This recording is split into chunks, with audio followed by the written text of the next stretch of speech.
আমি ব্লগে কিভাবে ভয়েস ওভার দিই এটা আজকে তোমাদেরকে নীল শোনাবে। বল বল। স্টার্ট। গুড মর্নিং বন্ধুরা, আজ আর একটা দিন শুরু করলাম। সকালে ঘুম থেকেই উঠে বিছানাটা পরিষ্কার করে তারপরে চলে গেছিলাম স্নান করতে। এরপরে ঠাকুর ঘরে গিয়ে দেখলাম কত ফুল গাছে ফুটেছে। এই যে ডবল ধুতরা ফুলটা দেখছো, এটা আমাদের গাছেই কিন্তু হয়, ঠিক আছে। তারপরে দেখো কত সুন্দর সুন্দর জবা ফুটেছে।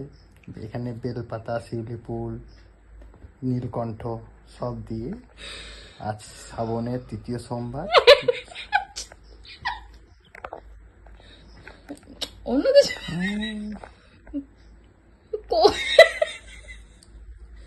এটা কি আজকে প্রসাদে দিয়েছিলি?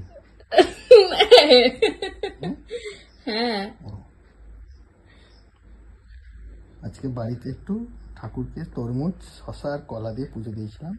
এরপরে শিবকে আমার ব্লগ আর ঘি, কেউ দেখবে চন্দন, না। হলুদ আর দুধ দিয়ে হলুদ কে চায়? স্নান করিয়ে আমি চলে গেছিলাম ও বাড়ি। আজকে একটু বেলাই হয়ে গেছিল। যাওয়ার সময় নীলকে ফোন করলাম। নীল বললো যে আমি আসছি, তুমি দাঁড়াও, গরমে হাতটা যেতে হবে না। তাই নীল দোকান থেকে এক ফাঁকে বেরিয়ে আমার ভিডিও আর কেউ দেখবে না কালকে। আমাকে নিয়ে ও বাড়িতে নামিয়ে দিয়ে আবার দোকান চলে গেল। এরপরে তো ও বাড়িতে তাই ঠিক আছে, বন্ধ কর। পুরো ভিডিও শুনতেই দিবি না তুই? না।